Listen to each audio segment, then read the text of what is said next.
오늘 우리에게 주시는 하나님 말씀을 봉독합니다. 하나님 말씀은 신약성경 로마서 8장 1절에서 11절입니다. 신약성경 로마서 249쪽 로마서 8장 1절에서 11절 말씀을 봉독하겠습니다.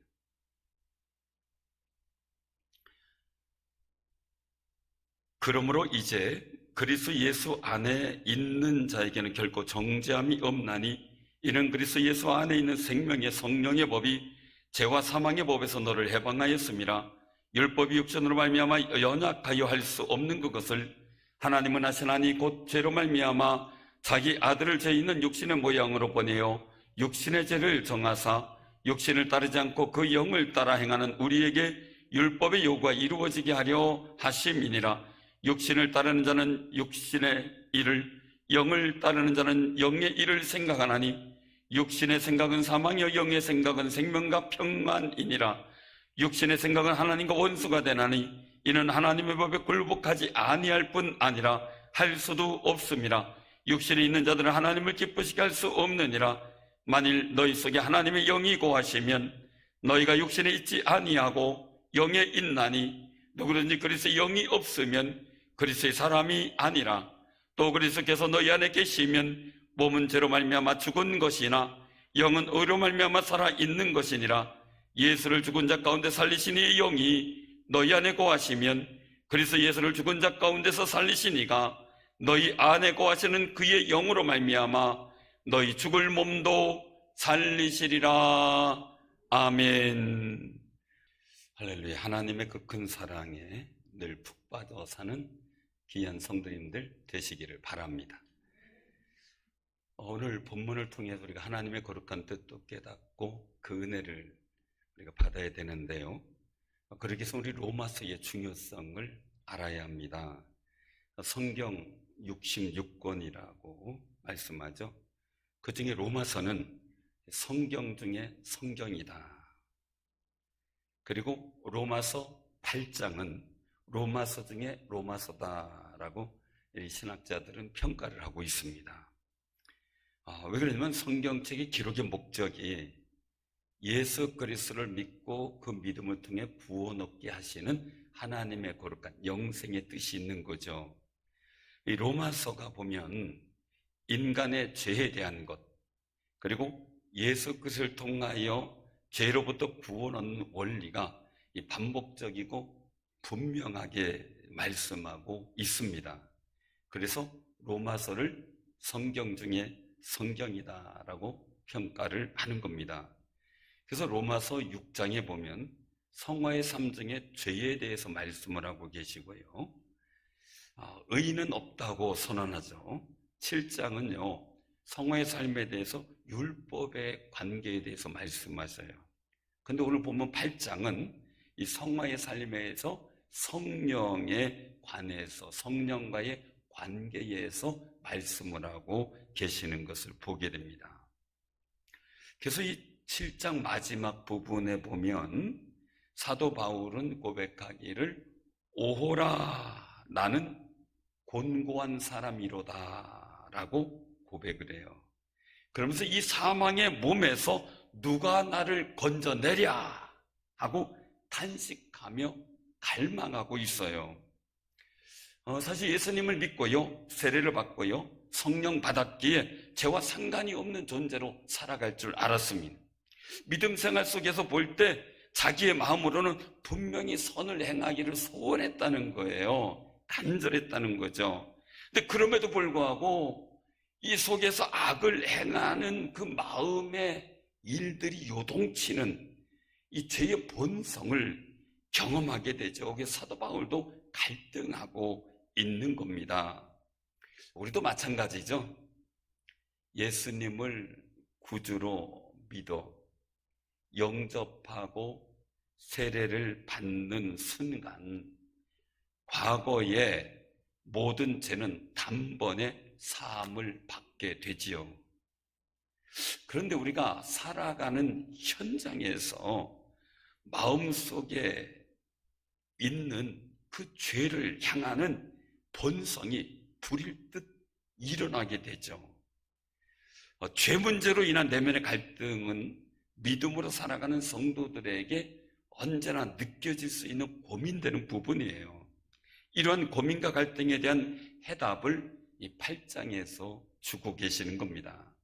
한마디로 그리스도 예수 안에 있는 자에게는 정죄함이 없다라고 선포한 거예요. 바로 1절 말씀이죠. 그러므로 이제 그리스도 예수 안에 있는 자에게는 결코 정죄함이 없나니라고 말이죠. 이렇게 고백하는 이유는요, 예수 그리스도 안에 있는 생명의 성령의 법이 죄와 사망의 법에서 해방되었기 때문입니다. 이런 생각으로 고백을 하면서 신앙생활하는 귀한 삶이 되시기를 바랍니다. 믿음은 선포에서 나와요. 요즘에 우리가 흔히 들어보지 못한 용어가 많이 나오죠. 가상자산, 암호화폐, 비트코인, 이게 도대체 뭐냐라는 거예요. 저는 이제 비트코인에 대해서 직접 채굴하고 한 분들이 있어서 그분들하고 얘기를 하면서 많은 정보를 얻었는데요. 2021년 4월 그때까지만 해도 이 비트코인이 6만 달러가 넘었어요. 우리나라 화폐로 7천만 원이 넘는 그런 가치, 1달러예요 말이죠. 그 비트코인이 시작한 것은 처음에 시작할 때는 햄버거 하나를 샀을 때 40코인으로 샀다 그래요. 근데 이제는 1코인 가지고서 햄버거를 얼마나 살지 상상이 안 되죠.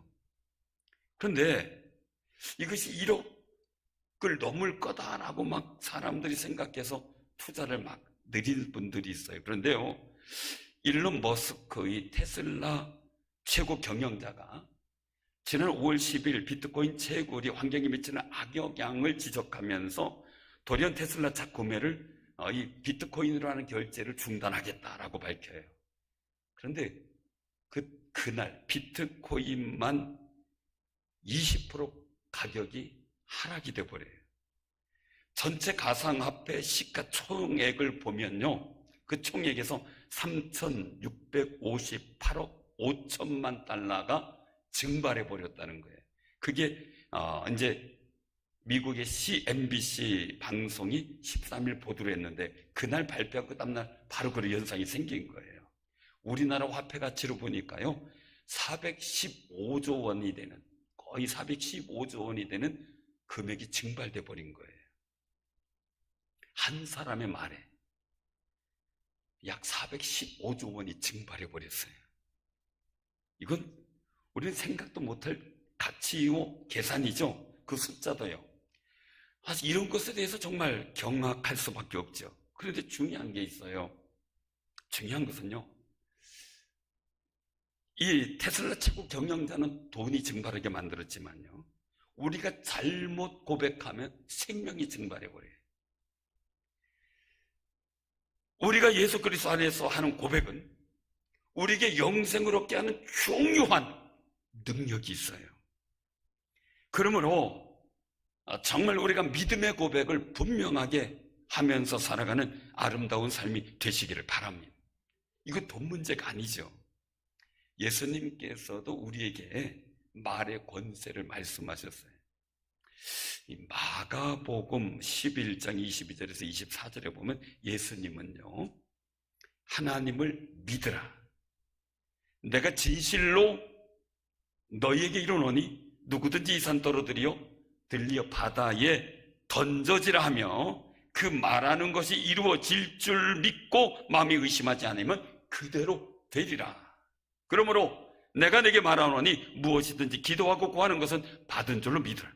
그리하면 너희에게 그대로 되리라 라고 말씀하셔요. 기도 열심히 해놓고요, 의심하는 생각이 들어서 믿음의 생각을 잃어버리지 않도록 주의하라는 거예요. 그리고 내가 주의 이름으로 기도했으면 기도한 대로 이루어질 줄로 믿고 믿음의 생각을 갖고 지키면서 살아가라는 거죠. 근데 이런 근거가요, 요한복음 15장 7절에 말씀하고 있어요. 너희가 내 안에, 거하고 내 말이 너희 안에 거하면 무엇이든지 원하는 대로 구하라. 그리하면 이루리라. 잘 아는 말씀이기도 해요. 근데 예수님은 요한복음 16장 24절에서 다시 한번 말씀하셔요. 지금까지는 너희가 내 이름으로 아무것도 구하지 아니하였으나 구하라. 그리하면 받으리니 너희 기쁨이 충만하리라. 예수님이 나와 함께 하실 줄로 믿는 믿음의 생각을 갖고 살아갈 때, 그 마음 갖고 기도할 때 우리의 말에 권세가 있다는 사실을 말씀하고 있어요. 내가 기도할 때 하나님이 움직이신다면 이거보다 더 큰 권세가 어디 있겠습니까? 여러분들에게 그런 은혜가 있음을 믿고 확신하시기를 바랍니다. 내가 예수 안에 거하고 있다는 증거는 내 마음속에 살아가면서 예수님의 말씀, 그 말씀이 자꾸 떠오르고요, 주님의 말씀대로 살아가려고 하는 갈망이 생겨요. 자꾸 내 안에서 하나님의 말씀대로 순종하려는 생각이 충만해질 때 주님이 나와 함께 계심에 대한 확신이 더 크게 들게 돼요. 사랑하는 성도들, 우리 예수 안에서 예수님의 이름으로 그 안에서 말의 권세가 있음을 확신하며 사는 귀한 삶이 되시기를 바랍니다. 본문 6절에 보면요, 육신의 생각은 사망이요 영의 생각은 생명과 평안이니라 라고 고백을 해요. 육신의 생각으로 얻어지는 열매는 사망이라는 거예요. 사망. 영의 생각을 통해서 얻어지는 열매는 생명과 평안이라는 거예요. 이왕이면 생명과 평안의 열매를 많이 맺는 귀한 삶이 되시길 바랍니다. 왜 이런 고백을 하게 되느냐라는 거죠. 사도 바울은요, 이 정통 바리새인이에요. 이 바리새인은 그럼 어떤 존재냐? 분리된 자, 거룩한 자라는 뜻이에요. 그래서 유대인들 중에서 율법을 철저히 지키고요, 불결하고 부정한 것으로부터 분리해 나온 무리다라고 말을 해요. 그러니까 거룩함에 이르려고 최선을 다하는 거죠.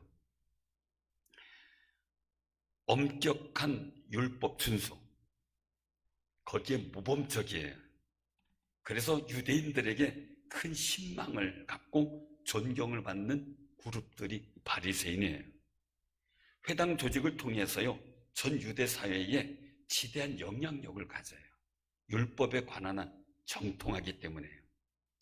근데 바리새인들은요, 자신들이 신과 율법을 누구보다도 더 진지하게 받아들이고 섬기고 경배하고 있다고 자부했어요. 하지만 예수님은요, 바리새인들을 율법에만 집착한 나머지 이웃과 하나님을 사랑하는 일에 소홀한 위선자들이라고 꾸짖어요. 외식하는 자들이요 하고 말이죠. 그리고 나서 이 대다수의 바리새인들이 말해요. 한 일이 뭡니까? 예수님을 십자가에 달려 죽게 하는 처형을 주도하게 만들었어요. 사도 바울도 바리새인이에요. 그래서 디모데 전서 3장 6절에 보면요, 열심으로는 교회를 핍박하고 교회를 박해하고 율법으로는 흠이 없는 자다라고 자기를 자부했어요. 그런 존재였다라는 거예요. 율법으로 흠이 없기 때문에 교회를 핍박한 거죠.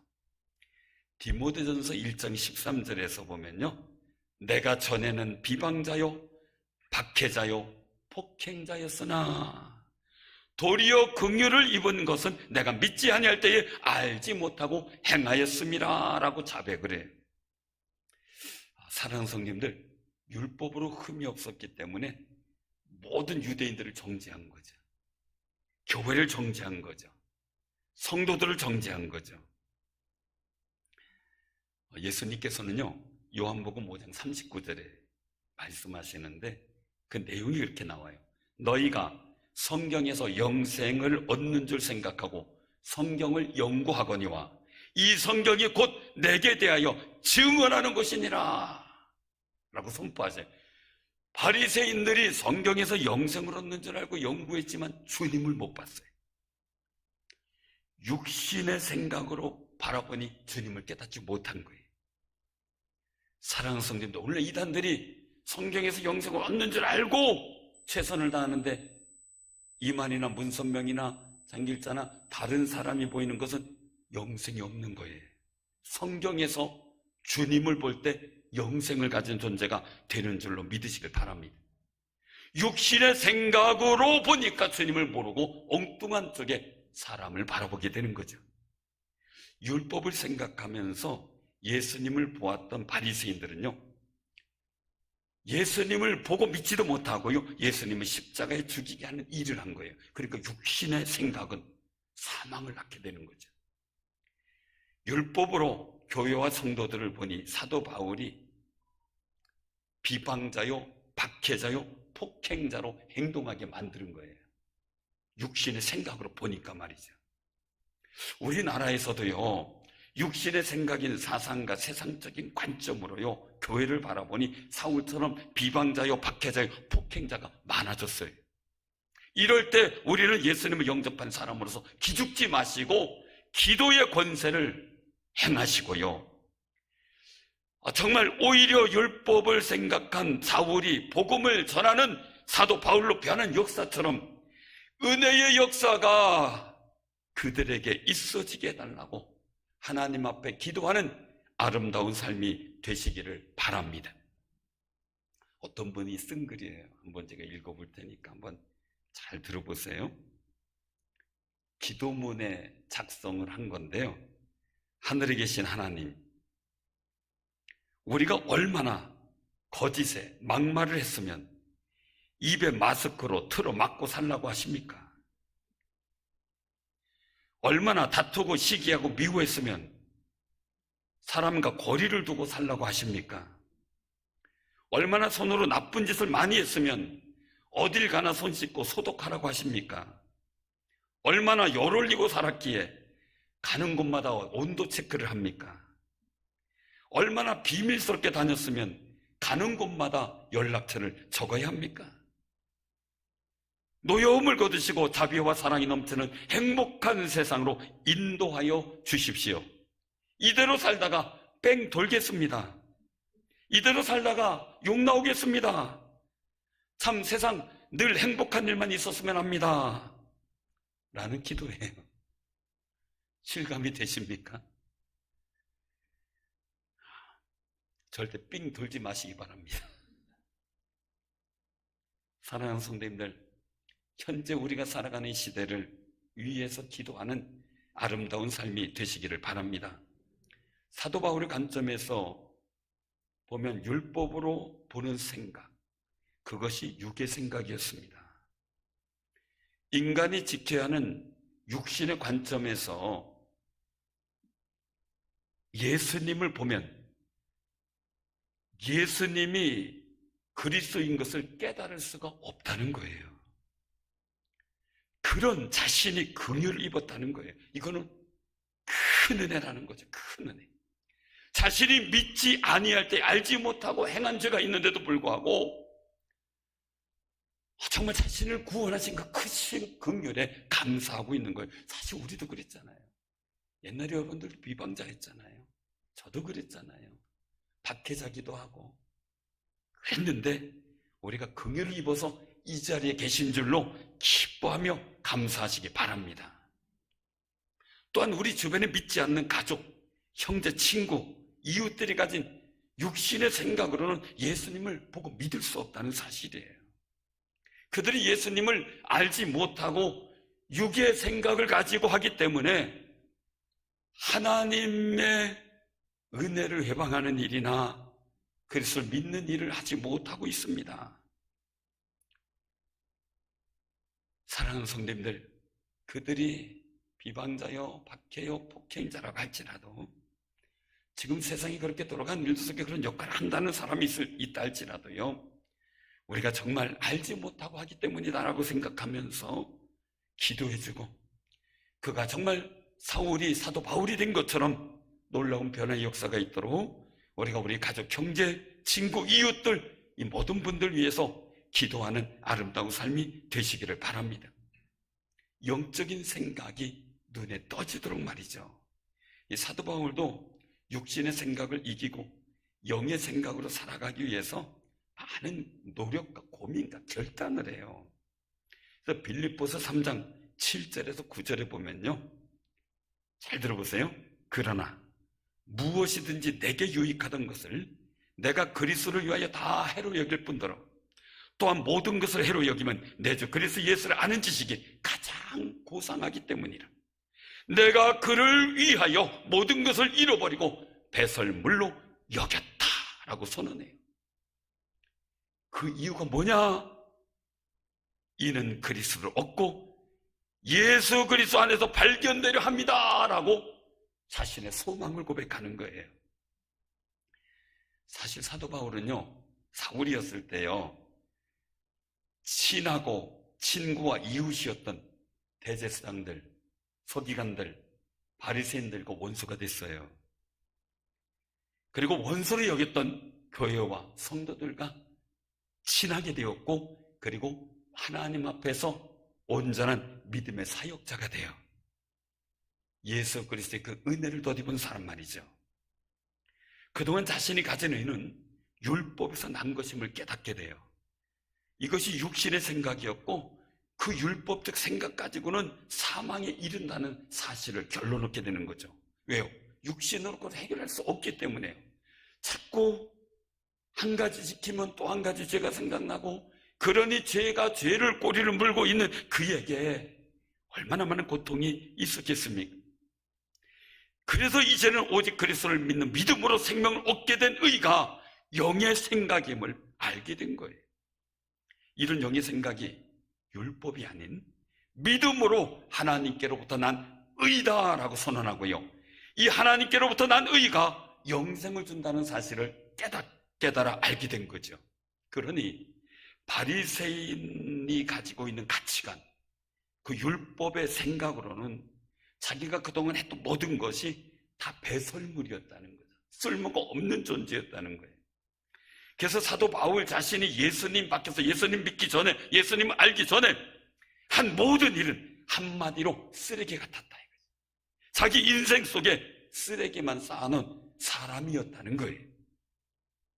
대구에 동구 지역에 한 단독주택이 있었어요. 골목으로 들어가는 집이었는데 단독주택에 할아버지 혼자 사셔요. 2017년도에 있었던 일인데요, 집 골목서부터 쓰레기 폐품들이 잔뜩 쌓여 있어요. 하여간 세탁기 고장난 것부터 하여간 온갖 쓰레기들을 골목 입구부터 싸놓고, 집 문 앞에 싸놓고, 문 안에 싸놓고, 뚜럭에 싸놓고, 있는 공간에 다 싸놓고, 거실에 싸놓고, 화장실에 싸놓고, 주방에 싸놓고, 온 방에 다 싸놓고, 그리고 최종적으로 안방까지 다 싸놨어요. 그래서 그 쓰레기 더미 밑에서 조그만한 공간, 사람 하나 이렇게 넣을 공간만 갖고 살아가는 거예요. 20년 동안 모은 게 폐품이 100톤이나 돼요. 그게 집안에 있는 거예요. 쓰레기 더미 사이에서 웅크리고 자고 세수할물 조금 받아서 고양이 세수하고 지내고 있었던 거죠. 그래서 가족들도 다 떠나고 명절에도 안 왔다고 섭섭해하는 거예요. 봉사자는요, 이런 광경을 보고요, 쓰레기 만물상이라고 아주 고개를 흔들어요.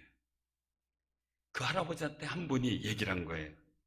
아니 왜 이렇게 쓰레기를 모아놓고 살아요? 치우죠. 그러니까 그 할아버지 그렇게 보지 마세요. 보는 사람에 따라서는 보물이에요. 내 눈엔 귀한 거예요. 이래고서요, 이웃의 말을 듣고 안 치우고 살아온 게 20년이에요. 100톤이 되는 쓰레기를 치우는데요, 140명의 자원봉사자들이 동원이 돼요. 생각해 보세요. 근데 치우는 과정을 본 할아버지가 한마디예요. 나는 나름대로 열심히 살아왔다고 생각했는데 별나게 살아왔나 봐요. 그게 그분의 결론이에요. 지금까지 자신은 열심히 살아왔대요.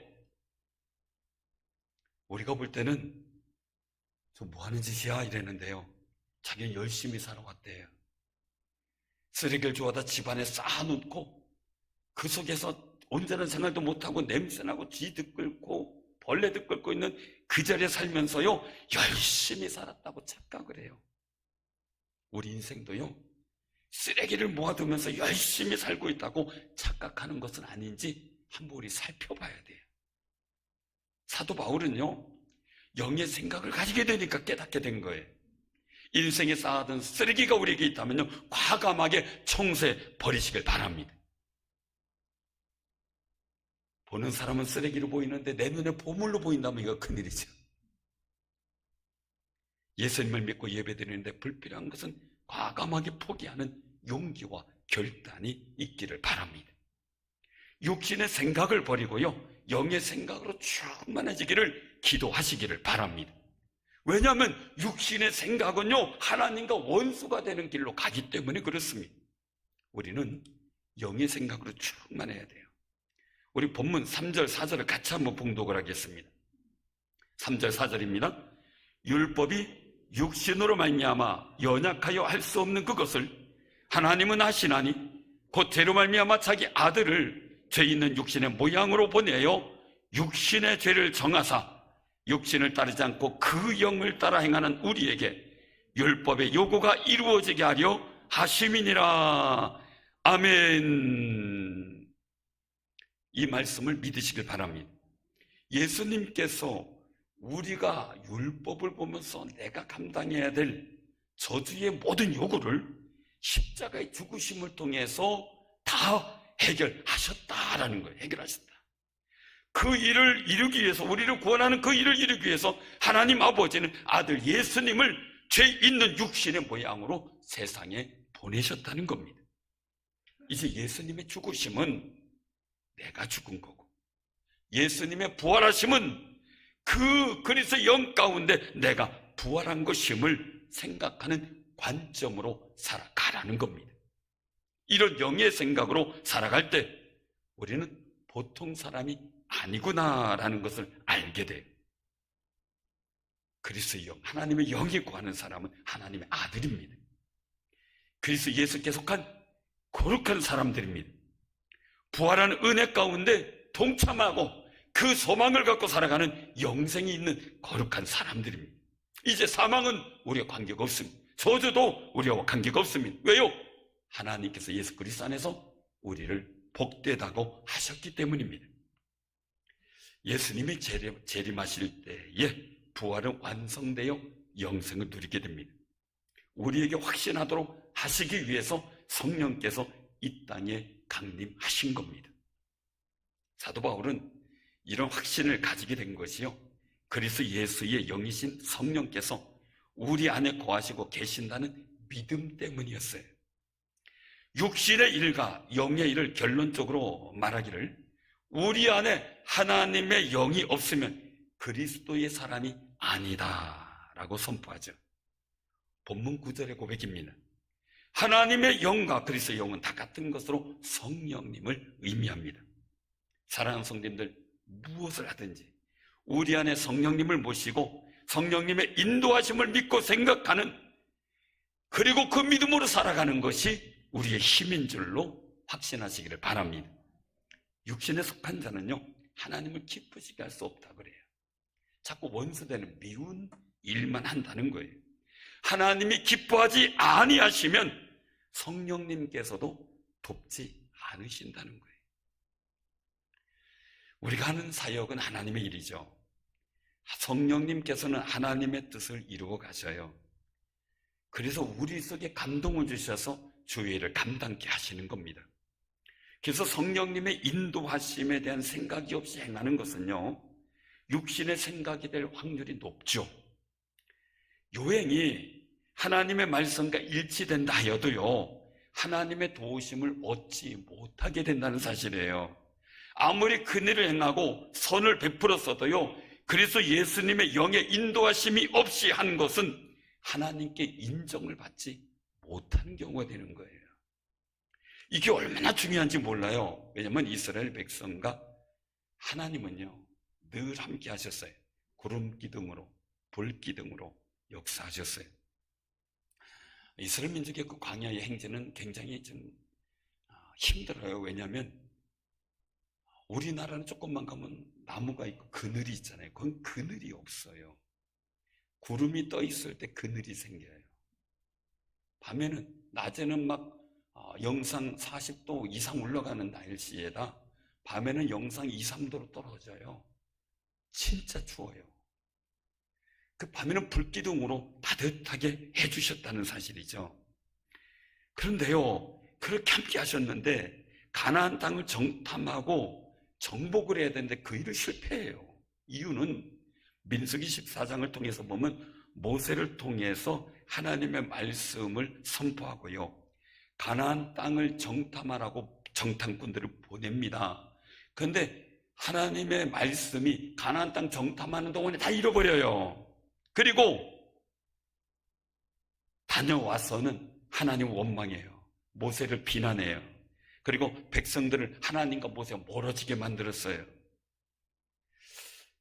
그때 하나님께서 원망하는 이스라엘 백성들에게 진노하셔요. 결과는 40년 동안 광야에서 유리하다가 죽겠고, 광야에서 나온 후손이 가나안 땅을 정복한다는 말씀을 모세를 통해서 선포하게 하시죠.